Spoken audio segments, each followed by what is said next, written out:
Okay, so today we will discuss Putin's plan to destroy the American empire.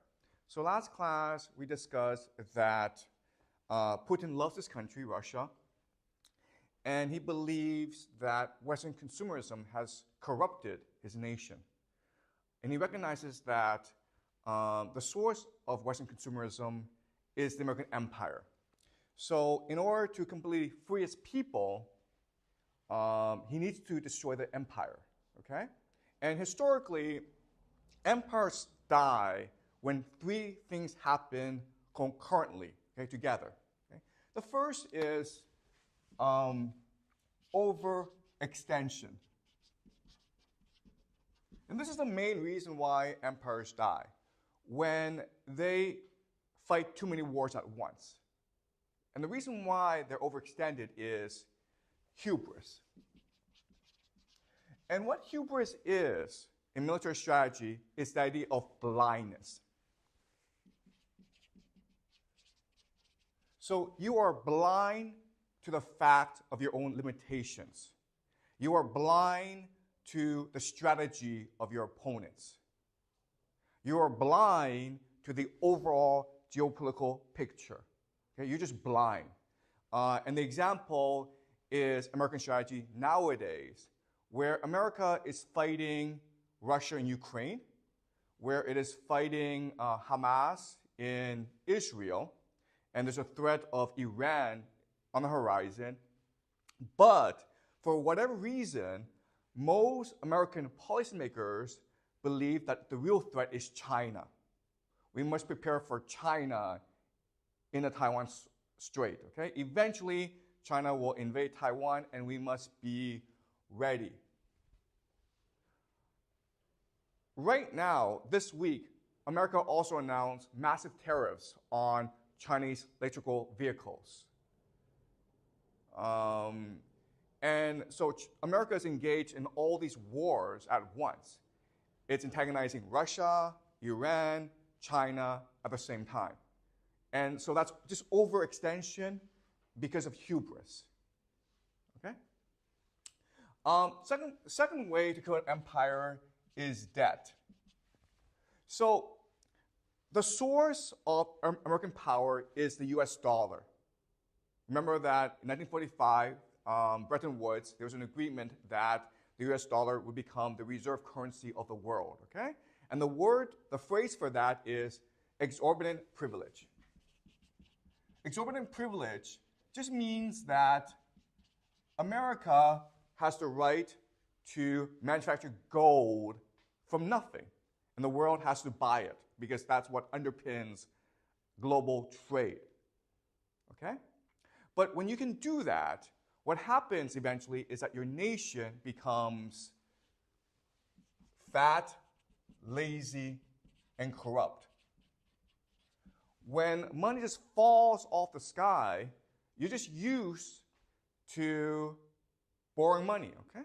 So all America does right now is print money and not make money.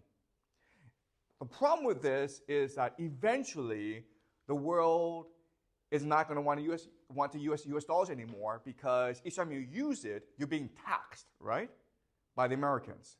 And that's what BRICS Plus is. You may have heard of BRICS Plus.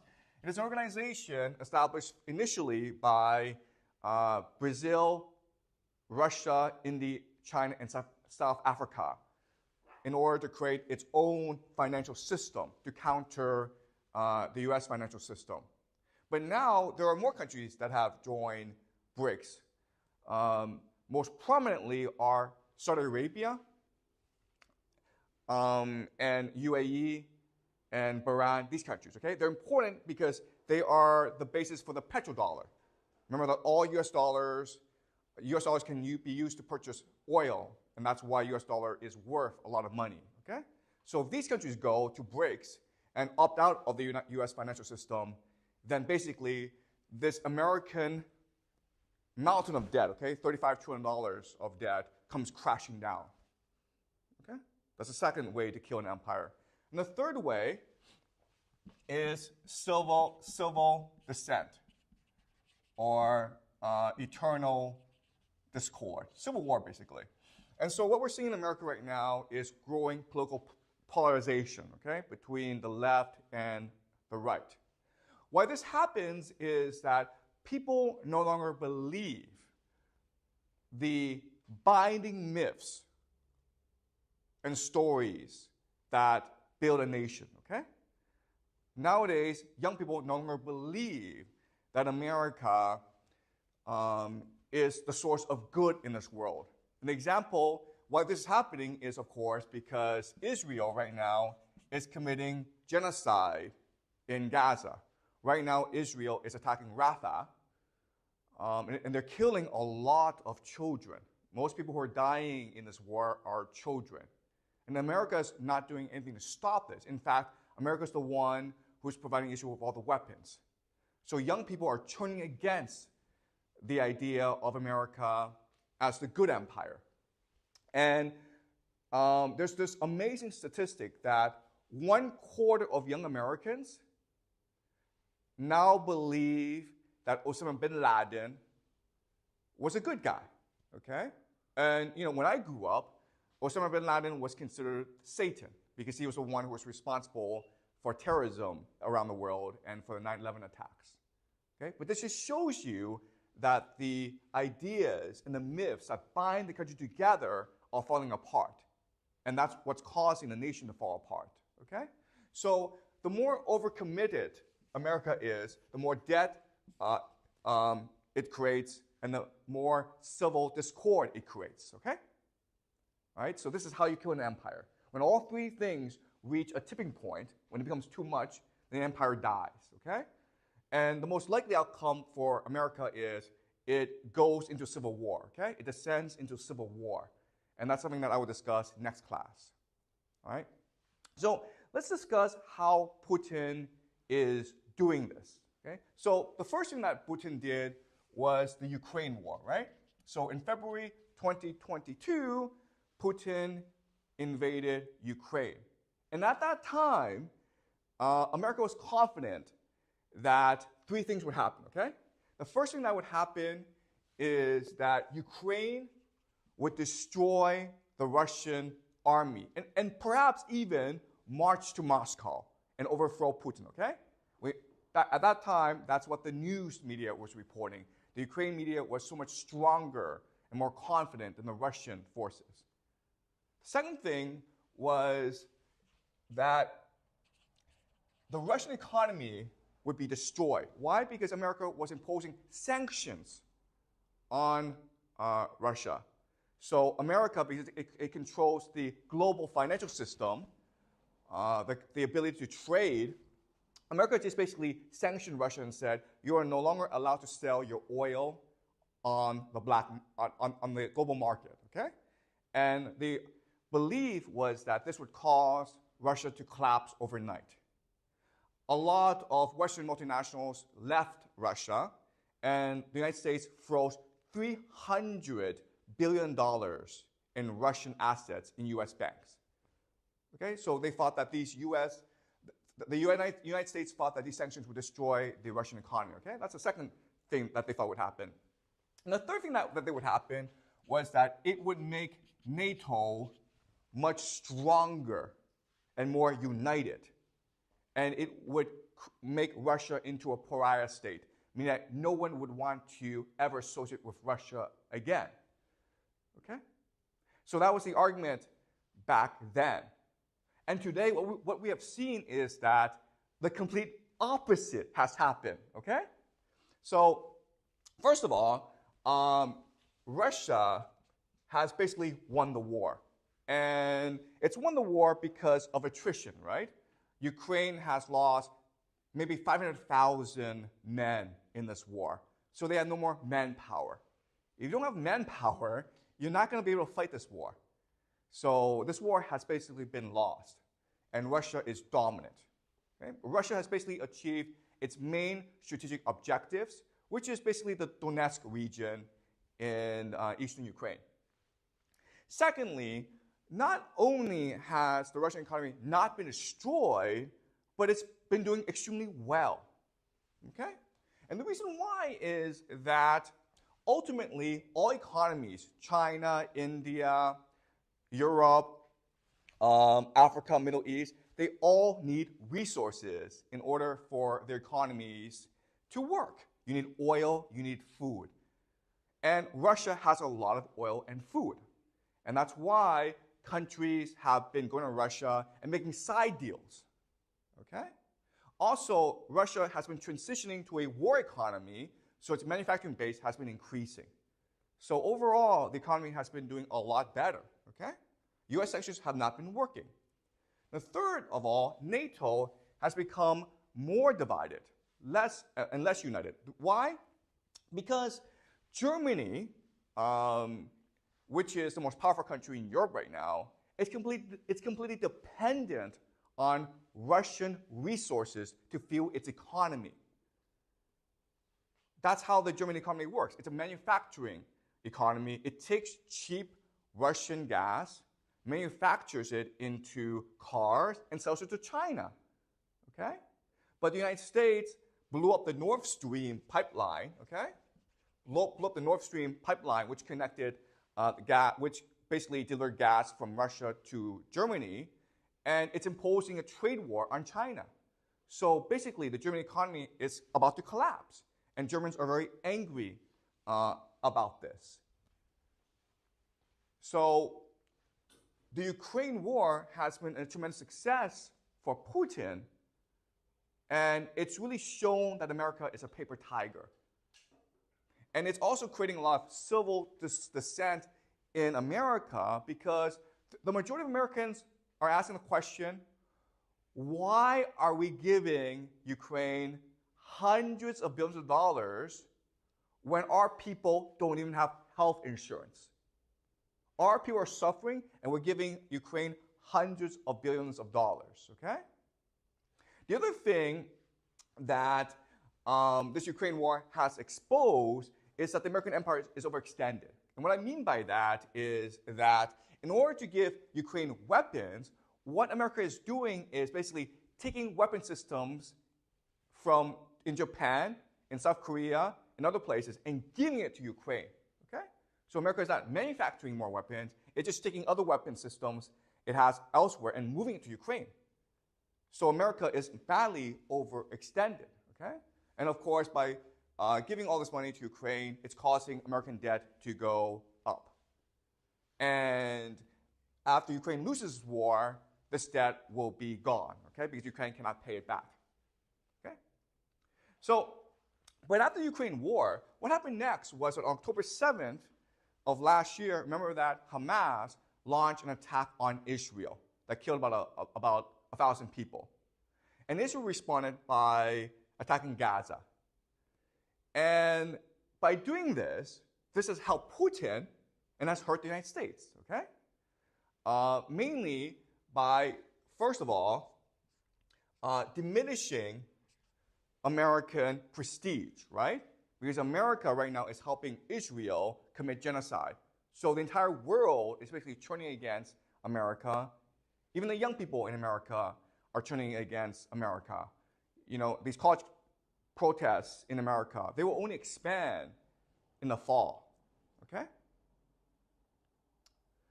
And the other problem is that America has shown it cannot control Israel. In fact, people say that Israel now controls America. And the third thing is that this war threatens to explode throughout the Middle East, okay? At any point, Iran can enter the battle. Hezbollah can enter the battle from the north, okay? So it's a powder keg. It's like a lake of gasoline about to be lit on fire. So America is badly extended, okay? So, and you can make the argument that either Putin knew about the Hamas attack or even encouraged the attack, okay? Because the main winner of this Hamas attack is obviously Vladimir Putin. And the loser is America, okay? So does this make sense so far? All right. So let's talk about the future, or what are predictions moving forward. So if it is true that Putin's intention is to destroy the American empire by focusing on these three fundamental weaknesses in the empire. And if it is true that he started the Ukraine war to further the deterioration of the empire, if he is the one who is abetting Hamas, then we can predict that Putin will continue to do certain things, okay? The first thing that he will do is he will drag on the Ukraine war. So he will not end it. He will not seek peace. He will not negotiate peace terms. He will continue to drag it on. Okay? Why would he do that? Why not just declare victory? Or why not just negotiate peace? Why would he want to drag it on?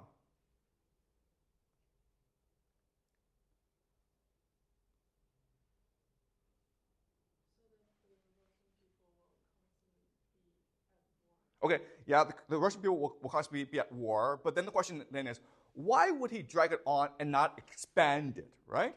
He wants to drag it on, but he doesn't want to expand it. Expand it means he attacks Poland, okay? He doesn't want to do that. He just wants to drag it on. Why? Yeah, okay. So the reason is that Ukraine is turning out to be a black hole for NATO. NATO and the United States is pouring in all this money, weapons, and manpower, and it's just losing it all, okay? So, in other words, Ukraine is a battlefield to increase American debt and create civil discord among NATO and America, okay? Germany does not want to fight this war. Germany wants out. Do you understand? So as long as this war keeps on going, it's going to create more friction between NATO and the United States. And that's what Putin wants. But if Putin attacks Poland, then all of NATO is forced to fight him. Okay? Does that make sense? So he does not want to expand the war. He just wants the war to maintain the status quo and for it to drag on. Okay? So that's the first prediction. Second is that to control the situation in Ukraine, he needs America to fight another war. Okay? He needs to distract America. And the distraction will be Iran. Remember how, for the past few classes, we've been discussing how America wants to attack Iran, and Iran wants revenge against America. Okay? But for this to happen, what Putin needs to do is talk to Iran and guarantee that Iran will be protected by the Russian nuclear umbrella, which means that America will not be allowed to use nuclear weapons when it invades Iran, because Putin will respond with nuclear weapons of his own, okay? Does that make sense? So as long as Putin comes to an agreement with Iran and say that I will use my nuclear weapons to protect you from US nuclear weapons, then Iran will take the initiative and start to provoke America into a wider war. And again, there are many ways Iran can do that, okay? It can use Hezbollah to attack Israel. It can expand its nuclear program. It can disrupt Red Sea shipping, okay? There are lots of ways that Iran can use to provoke America into a full-scale invasion, which is what Putin wants, all right? North Korea. So as the United States becomes distracted in Ukraine and Iran, North Korea can now take the initiative, right? Because what North Korea can do is threaten to invade South Korea. And there are about 30,000 US troops in South Korea. So North Korea doesn't actually have to do anything, but the threat of North Korea will force America to divert resources to South Korea. Does that make sense? Okay? And this will probably even have to force South Korea and the United States to start to bribe North Korea. Okay?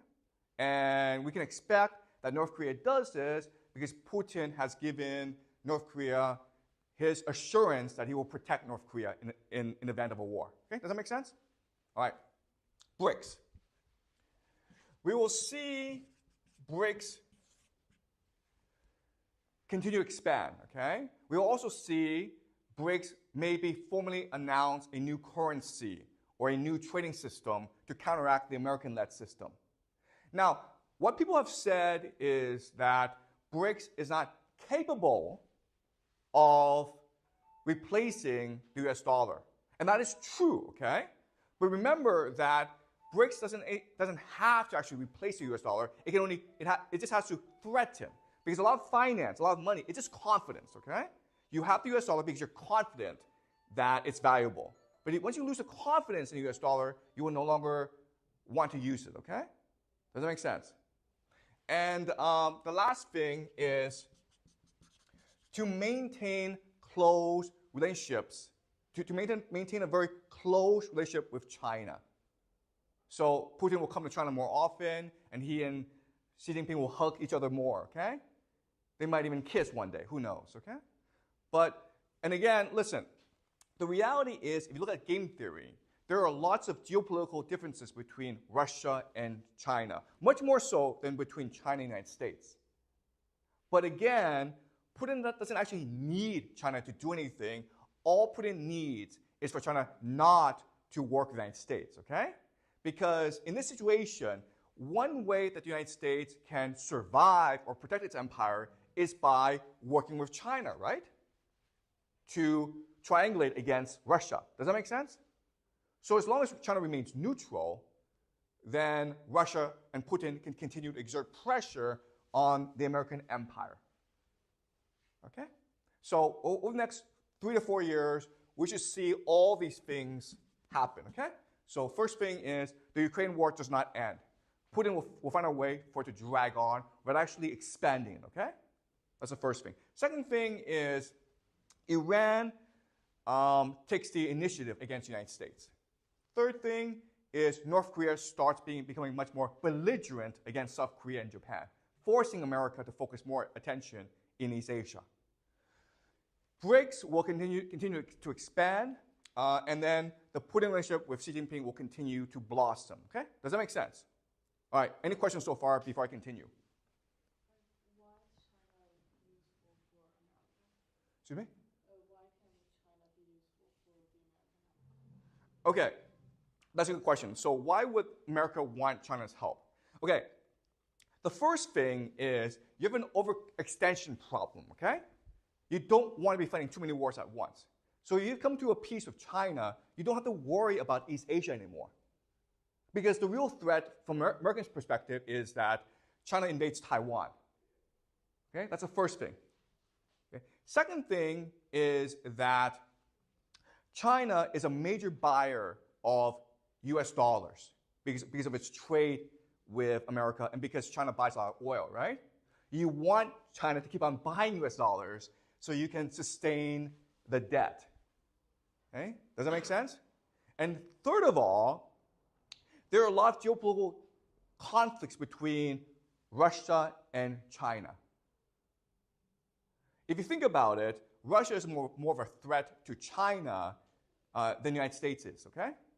Does that make sense? Historically, Russia and China fought wars, many wars over the border. Okay? So if you become friends with China, then Putin needs to take the defensive and focus more on protecting the Russia-China border. Okay? Does that make sense? Because right now, Putin can just focus on the offensive. But if China is on the side of the United States, then Putin is forced on the defensive. Okay? Does that make sense? Okay. Any more questions? Yeah, Peter? Recently, I heard that China dumped the largest U.S. bonds. That's right. In May. That's right. So basically, what's been happening is China is now no longer buying U.S. dollars, and it's transferring its U.S. dollars into gold. Okay, so China is encouraging everyone to buy gold. Don't buy any more U.S. dollars, guys. Buy gold. All right, and the reason why is because America's debt is a huge problem for America, and the only way for America to sustain its debt is if China continues to buy U.S. debt. Okay, does that make sense? Okay, but that's a great point, Peter. Any more questions before I continue? What's the incentive for China to have a closer relationship with Russia? Okay, so Jack asked a great question. All right, it makes sense for China and the United States to be friends, right?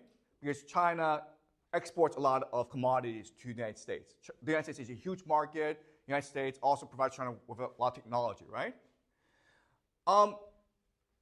And Jack asked a question, why would China want to be friends with Russia? And the answer is because China right now feels threatened by the United States. Okay? The United States is launching an economic war against China. And if you look at a map, okay, China is surrounded by US military bases. And the problem is that China needs imports of oil and food to sustain its economy. Does that make sense? So if America ever launches an embargo against China, China collapses. Okay? So in other words, China needs to open up new trade routes, and the only way, and the best partner right now is Russia, because it has a lot of access to energy and oil. Okay? So right now, the situation in China is that Chinese policymakers know that the situation in China is terrible. The economy has collapsed. Demographics has collapsed.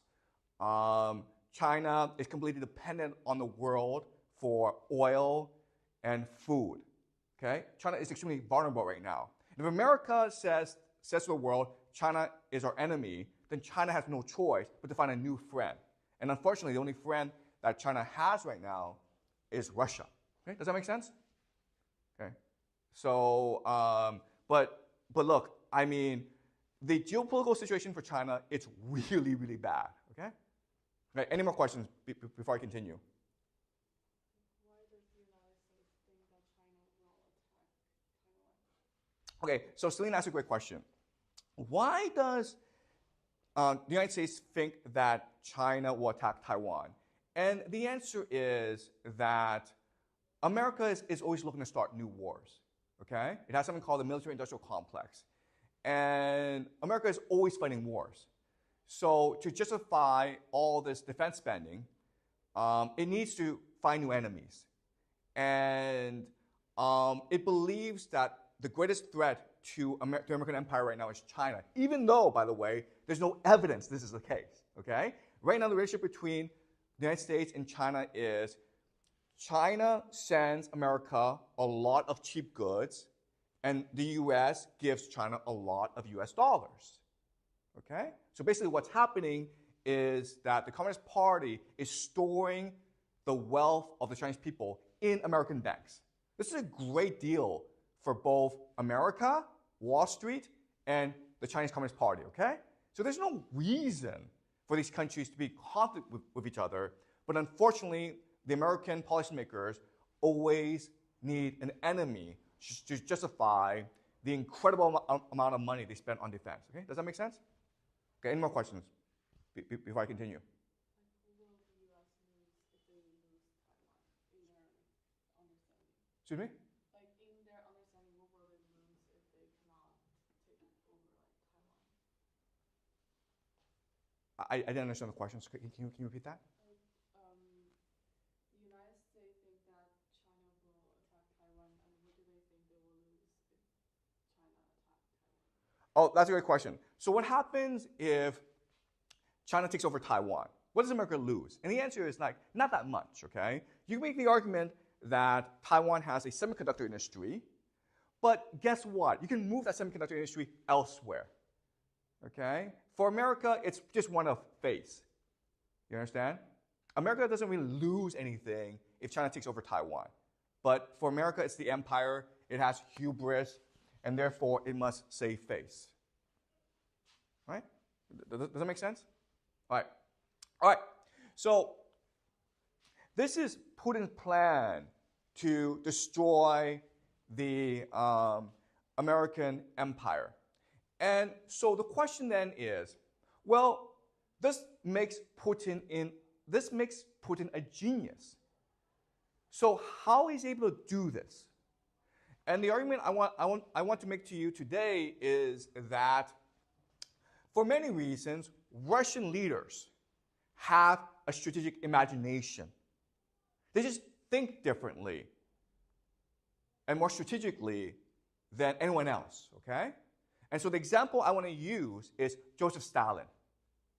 because we actually know a lot about Joseph Stalin. All right, so let's look at the world in 1939.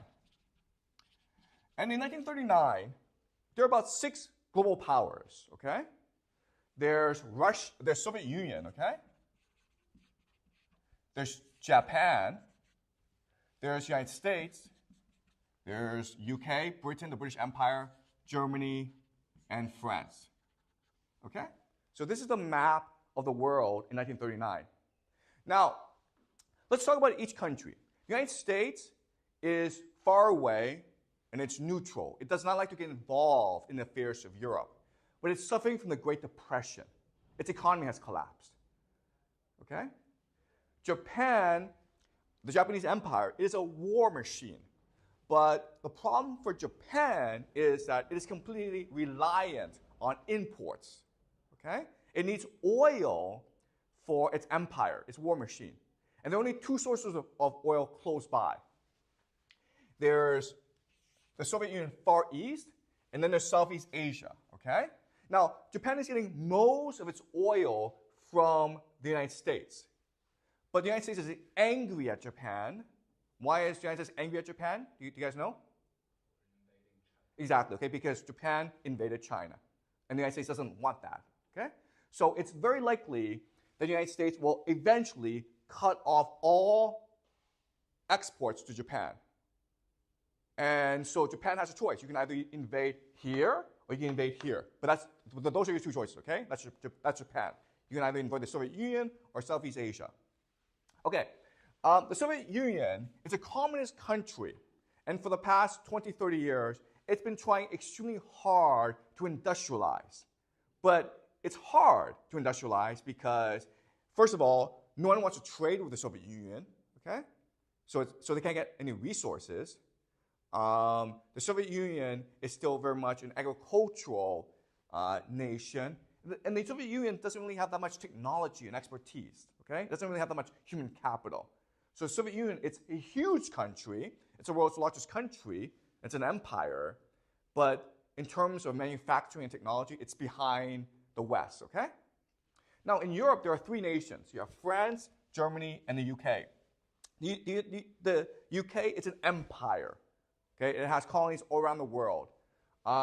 Germany lost World War I, and so it has to pay all these reparations to UK and France. Okay? And now Hitler is in power, and Hitler is determined to reunite Germany, okay? Because Germany lost a lot of land because of World War I, okay? So he wants to reunite Greater Germany, okay? That's his ambition. It's not to conquer the world, it's to reunite Germany, all right? And then you have France, which is the weakest of all these powers, but it still has an empire. Okay? So, looking at a map in 1939, and we use game theory, what should be happening, or what should happen maybe 5 years from now, 1945, okay? Let's use game theory to map out what should be happening, or what will happen, given this map, and given the individual players, the interests of these different nations. What do you expect to happen?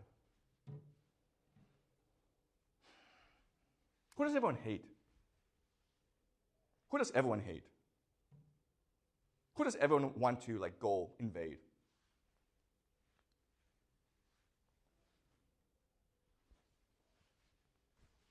Why? Why does everyone want to invade the Soviet Union?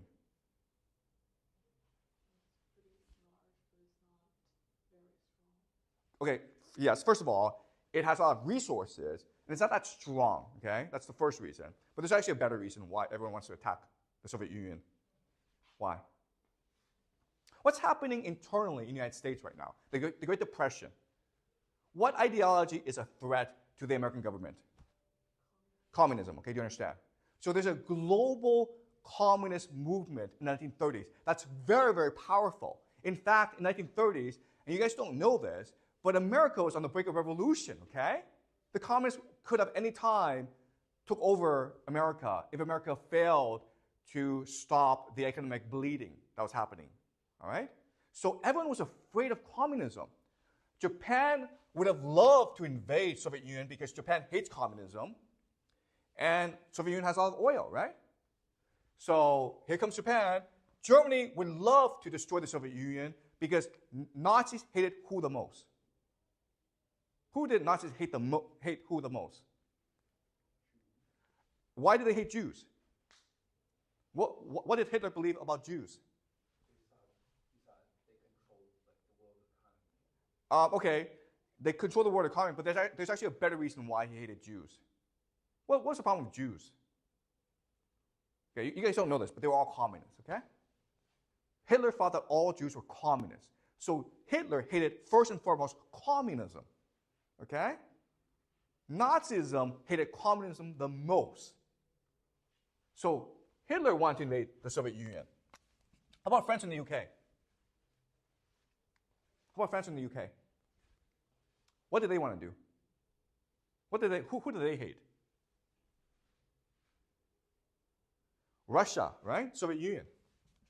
United States? Sure, why not? Okay, do you understand? So 1945, if we use game theory, okay, we should have expected that Soviet Union would have been partitioned into different countries, okay?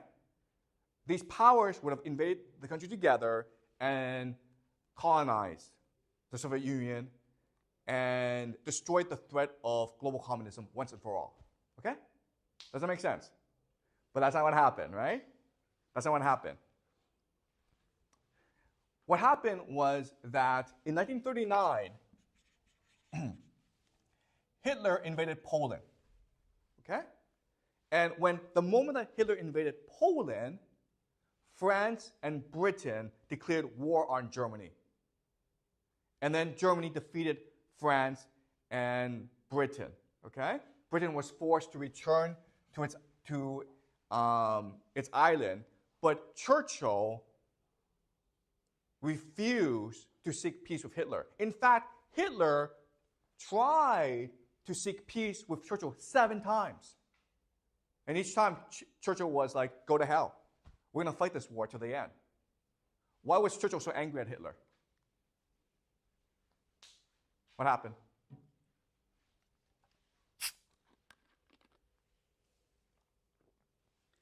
Because Germany destroyed the British army, right?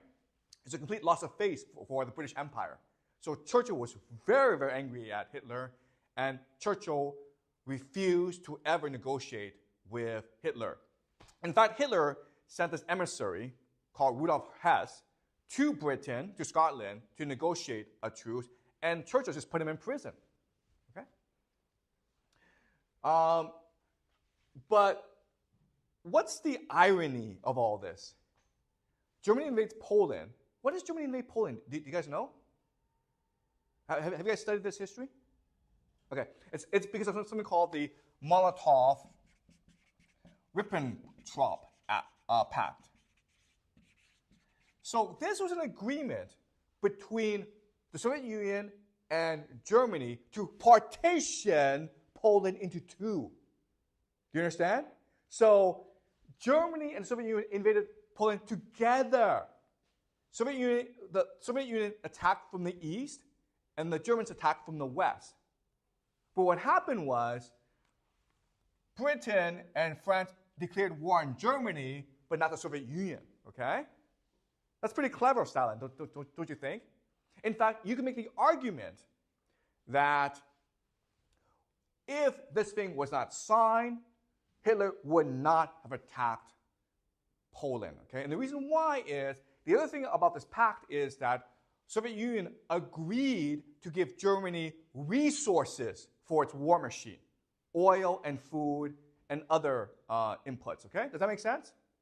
Because remember, the Soviet Union has the Ukraine, which produces a lot of food and oil, okay? Does that make sense?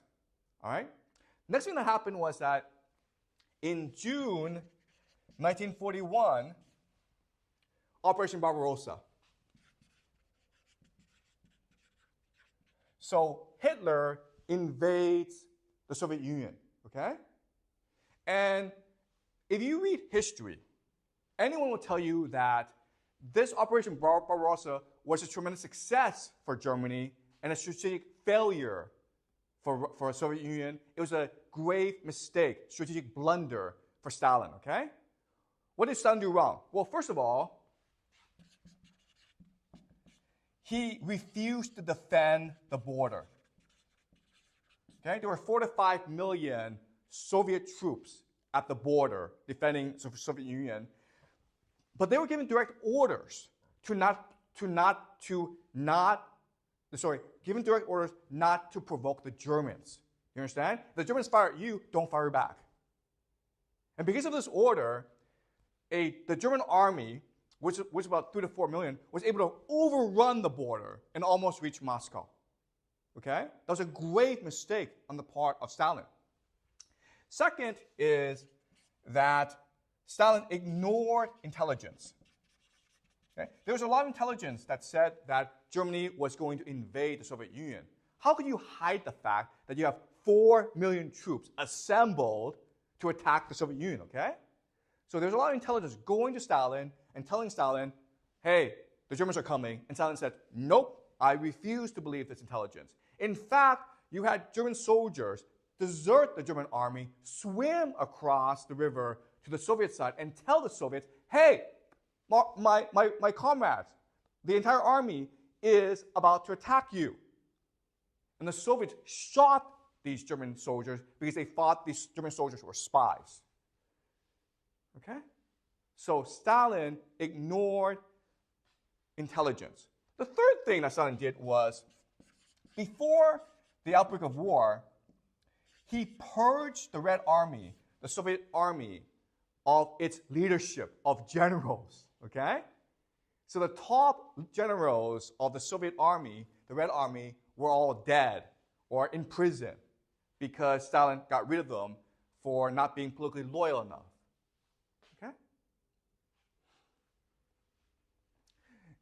But the fourth thing is, why did Stalin do this? And the answer is, what historians will tell you is that Stalin trusted Hitler. Okay? This was the ultimate mistake that Stalin made. Stalin believed Hitler was his friend. He believed that Hitler would never invade him. Okay? And so this is what you're taught in history class. When you go to the United States, you'll be taught this. When you go on the internet, you'll be taught this, okay? This is completely wrong. This analysis is completely wrong. All right? So we're going to use game theory to understand why this is wrong. All right. So using game theory, let's look at 4 possible scenarios, okay? Scenario A is Soviets attack first, and they encircle Berlin. Second scenario is Soviets attack, okay, and they're stopped at the border. Scenario C is Germans attack, and the Soviets stop them. Okay? And scenario D is Germans attack, and they reach Moscow. Okay? Which is actually what happened. All right? So these are 4 possible different scenarios that could have happened in June 1941. All right? Remember that there were 4 to 5 million Soviet troops at the border. Okay? What were they doing there? They were about to attack Germany. The Soviets had a plan to attack Germany. But the Germans struck first. Okay? So let's look at these 4 possible scenarios and see what happens. First scenario is the Soviets attack Germany first and they reach Berlin. What happens now? What happens now? What do all the other countries do? Yes, do you understand? Stalin reaches Berlin, boom, Japan comes from the east. Britain comes to the aid of Germany, the United States comes to the aid of Britain. All the world unites against the Soviet Union. Okay? So what would happen in this war? The Soviet Union loses this war. Do you understand? Okay? Now let's look at B. The Soviets invade, but the Germans stop them at the border. Okay? Now what happens? Now what happens? Yeah, so Japan still invades, okay? And Britain starts to negotiate with Germany and seek a peace. Because Britain cannot afford for the Soviet Union to overrun Germany because then communism takes over Europe. Does that make sense? Okay? So in B, we can't say that Soviet Union would lose, but they would not win the war, okay?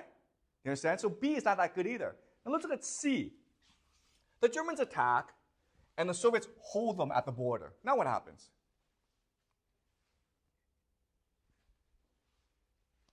Now what happens?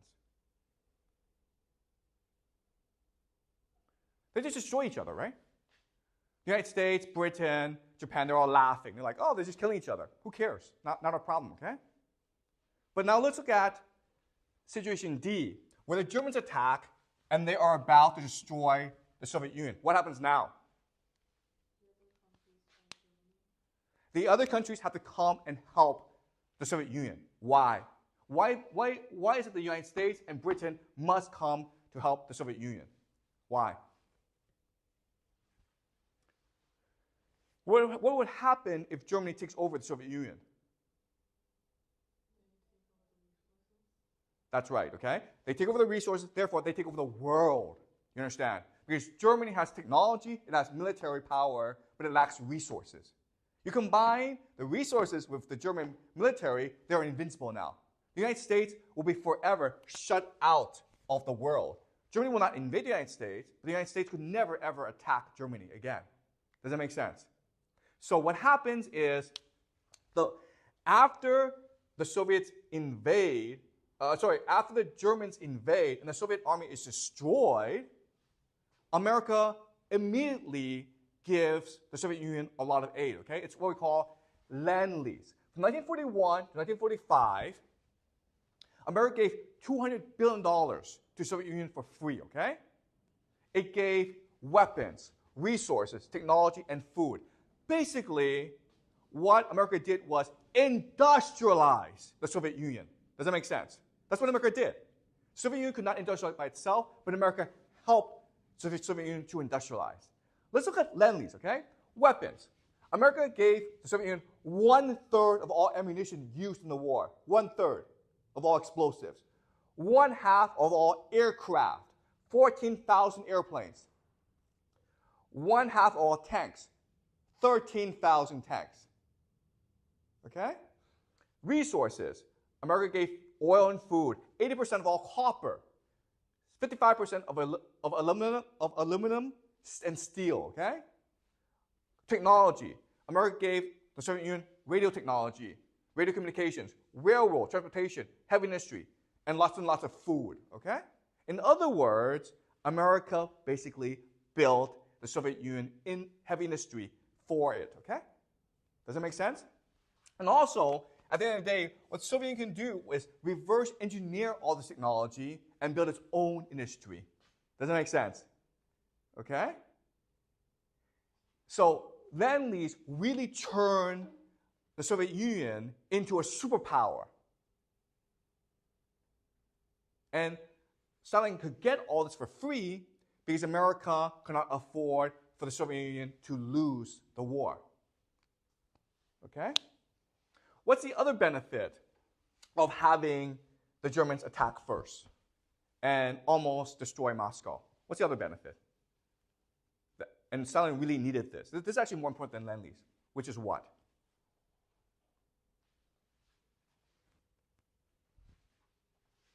National unity, right? Now all the Soviets were united in the fight against Nazi Germany. Before, communism was tearing the country apart. There was a civil war. The rich people all fled the country, right? But now, because the Germans were invading, the entire country was united against Germany. This is what they call the Great Patriotic War. They were fighting this war for the love of their country, the love of Mother Russia. Okay? So, and what turned the war was the will to fight.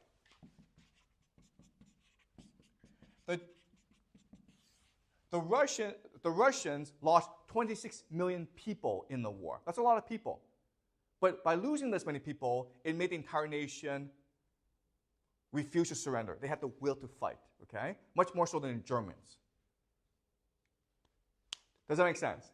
Okay? So in history, you're taught that Operation Barbarossa proved that Stalin was not a strategic genius, that he was played by Hitler. But if you just do game theory analysis, this was the best possible outcome for the Soviet Union, okay? In 1939, the world should have united against the Soviet Union, but what happened was the world united against Nazi Germany and gave Soviet Union the technology, the money, and the resources to become a global superpower, right? Does that make sense? And because Soviet Union became a global superpower, it was able to turn China into a communist country. Does that make sense? If the Soviet Union did not become a global superpower with all this heavy industry, then China would not become a communist power. Mao Zedong would not have won the war. Okay? So, in other words, all this is telling us is that Stalin is a genius. He turned a losing war into a winning war. Okay? So, last thing I want to do is, okay, fine. How was Stalin able to do this? What makes the Russian imagination different from the Western imagination? Okay? So I would say three things. The first thing is just intuition. And intuition means that Putin and Stalin, they're able to read the political winds, okay? They're able to sense the mood of the world. The German word for this is Zeitgeist, okay? Spirit of the times. But they're able to sense the mood of the world, okay? Putin knows that the American empire is about to die. And so he feels emboldened to act, okay? So it's intuition. Second is imagination. So Putin and Stalin both have a strategic imagination, which means like, okay, they sense these winds, but they can also imagine, hey, if I did this, how would these winds change, okay? That's an imagination, to be able to predict or imagine the future. And the last thing, which is the strangest of all, is multiple personalities. Meaning that Putin and Stalin are such brilliant men that they embody multiple personalities in them. And that's why they're so unpredictable. All right? So the example is this. Everyone says that Stalin trusted Hitler. So Hitler played Stalin. But if you just analyze the game, okay, then the conclusion is Stalin played Hitler. You understand? Hitler did everything that Stalin wanted him to do. Hitler invaded Poland, which caused France and Britain to declare war on him. Okay? Then Hitler attacked Soviet Russia, which brought America into the war and helped the Soviet Union become an empire. You understand? So Hitler was completely played by Stalin. And the answer is, so the question then is, how? Okay? Because in June 1941, Hitler did not have to invade Soviet Union, okay? He could have waited for Stalin to invade him. Then the opposite would have happened, right? Then America would have joined the war on Hitler's behalf. And they would have defeated the Soviet Union, okay? So what convinced Hitler to do the most insane thing and invade Russia first? And the answer is Hitler trusted Stalin. Okay, does that make sense? All right? So imagine this. Hitler and Stalin, they're having drinks, okay? They're both drunk. And they're on the porch, and they're staring at the mountains and the moon, okay? And Stalin and Hitler are talking. And all Stalin has to do is say 3 words, and then Hitler is like, I'm gonna come and invade you. What are these 3 words? How can Stalin get Hitler to invade Russia? What are the 3 words that Stalin can say to Hitler? I trust you. Okay? I, Joseph Stalin, trust you out of Hitler. I don't trust anyone. I don't trust my own mother, but I trust you, Hitler. Okay? Then why would Hitler invade?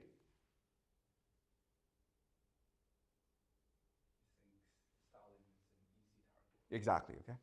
Because Hitler thinks now that Stalin is an easy target, as Jacques says. Stalin is a sheep. I, Hitler, am a lion. I'm a wolf. You're a sheep. Therefore, I eat you.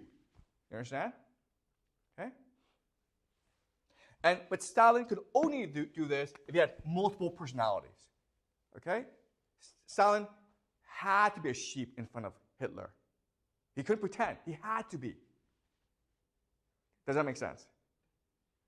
Okay? So these 3 things are the Russian strategic imagination. The ability to feel the political winds of the moment. The ability to prophesize and predict. The ability to be multiple individuals at once. And that's how Stalin was able to win World War II, and this is why Putin will be able to destroy the American empire. Okay? Any questions? Okay, so Celine asked the most important question, okay? Why are the Russians different? Okay, all right. So the problem isn't Russia. The problem is us, the West, okay? So when we talk about the West, Western thinking, it comes from British thinking. And there are 3 distinct characteristics of British thinking that's different from Russian thinking, okay? All right, let's look at British philosophy versus Russian philosophy, all right? Okay, the first major difference is that British philosophy tends to be narrow, whereas Russia tends to be broad, okay? The reason why is Britain is an island, therefore it thinks very narrowly about the world, whereas Russia, it's a huge country, it's the world's largest country, therefore it thinks very broadly about the world. And to understand the difference, what you do is you read British literature and compare it with Russian literature, okay? Russian literature, you have Leo Tolstoy, right? War and Peace, and Anna Karenina, okay? These are very huge epics.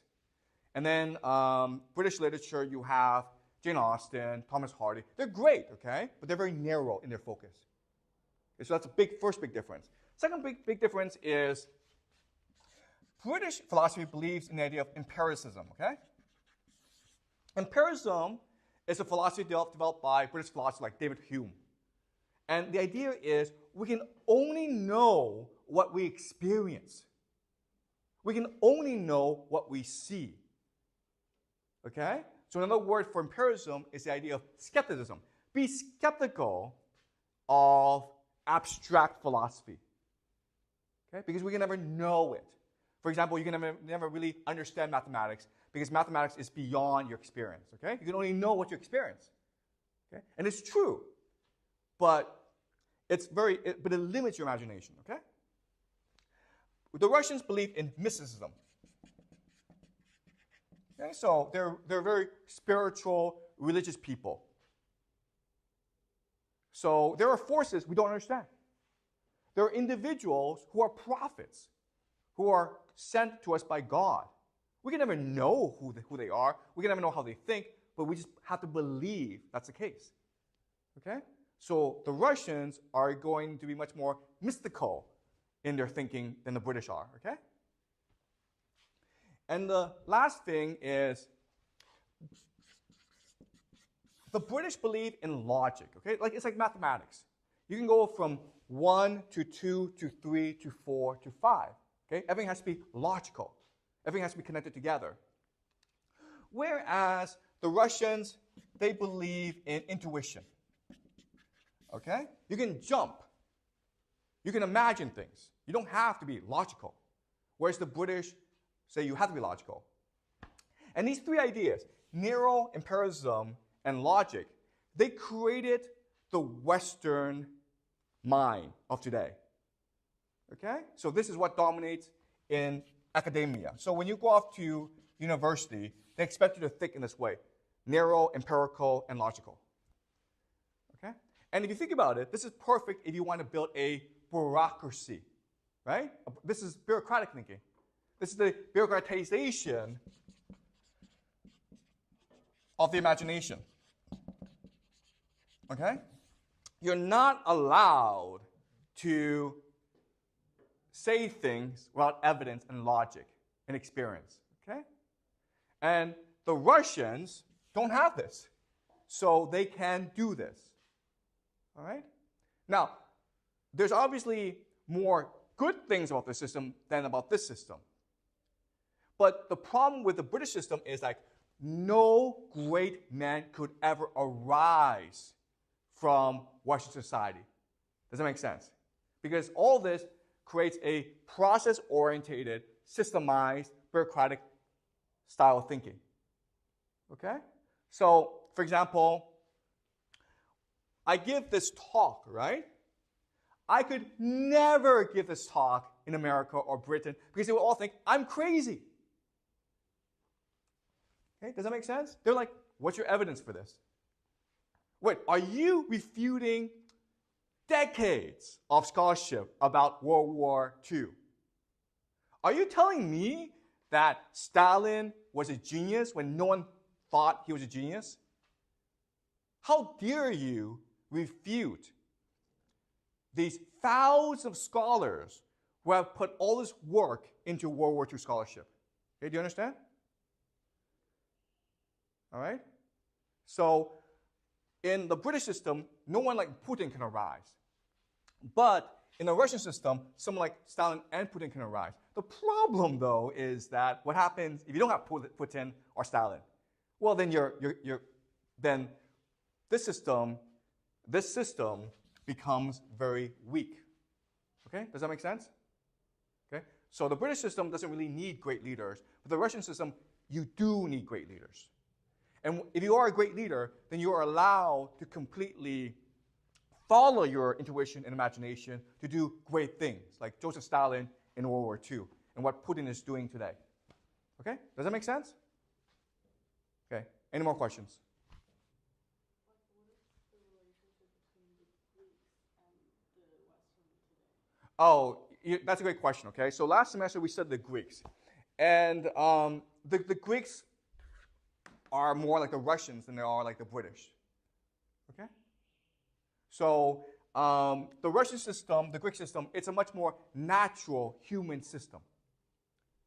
Okay? And the British system, basically, it's trying to remove intuition and imagination from the decision-making process, from the intellectual process, because intuition and imagination are too mysterious. Okay? So in other words, okay, let's just say that I'm Joseph Stalin in World War II, okay, 1939. For me to execute my plan, I need to write a memo detailing my thinking, okay?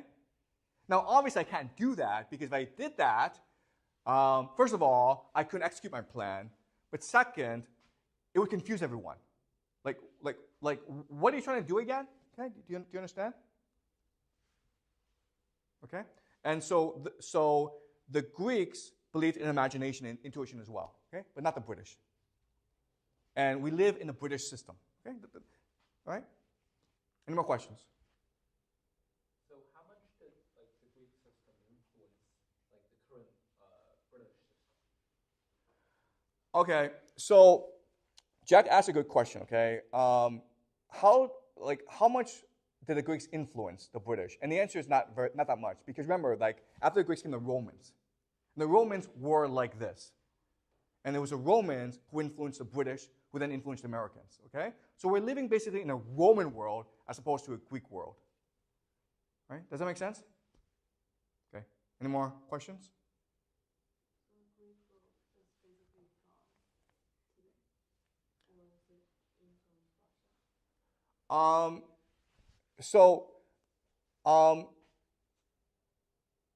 This is a really hard question, okay? What influences Russia? Well, I mean, what the Russians will say is that they're a Christian nation, that they come from a Christian tradition. And the Christian tradition comes from a Greek tradition, okay?